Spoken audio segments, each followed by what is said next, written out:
Hyderabad cricket association మొదటి నుంచి కూడా అవినీతి అక్రమాలకు కేర్ ఆఫ్ అడ్రస్ ఇక్కడ ఉన్నది. నిత్యం వార్తల్లో నిలుస్తూ ఉన్నది హైదరాబాద్ క్రికెట్ అసోసియేషన్. తాజాగా జరిగినటువంటి ఐపీఎల్ టికెట్ల కొనుగోలు విషయంలో టికెట్లు కేటాయించాలని చెప్పేసి ఎస్ఆర్హెచ్ ను బెదిరించినటువంటి విషయంలో ఇక్కడ హెచ్సిఏ ప్రెసిడెంట్ ఉన్నటువంటి జగన్మోహన్ రావు తన ఆధిపత్యాన్ని ఉపయోగించుకొని ఇక్కడ మ్యాచ్లు జరగకుండా చూడాలని చేసినటువంటి ప్రయత్నంలో ఈరోజు రాష్ట్ర ప్రభుత్వం సిఐడి విచారణ చేపట్టింది.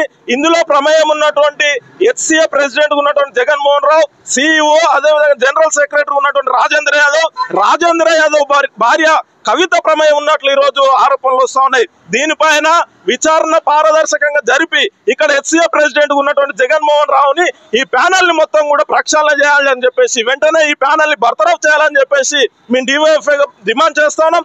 రానున్న కాలంలో హైదరాబాద్ క్రికెట్ అసోసియేషన్ ని ప్రక్షాళన చేసి పారదర్శకంగా ఇక్కడ టికెట్ల విషయంలో కానీ మ్యాచ్ల విషయంలో కానీ పారదర్శకంగా జరిగే విధంగా రాష్ట్ర ప్రభుత్వం ప్రమేయం ఉండాలని, నిరంతర పర్యవేక్షణ ఉండాలని చెప్పేసి మేము డివైఎఫ్ఐ డిమాండ్ చేస్తున్నాం. దాంతో పాటు ఈ రోజు ఈ విచారణ పారదర్శకంగా జరిపి దీని వెనకాల ఎవరున్నా సరే కఠినంగా శిక్షించాలని చెప్పేసి హెచ్సిఏని పూర్తిగా ప్రక్షాళన చేయాలని చెప్పేసి డివైఎఫ్ఐ డిమాండ్ చేస్తా ఉన్నాం. ఆనగంటి వెంకటేష్, డివైఎఫ్ఐ రాష్ట్ర కార్యదర్శి.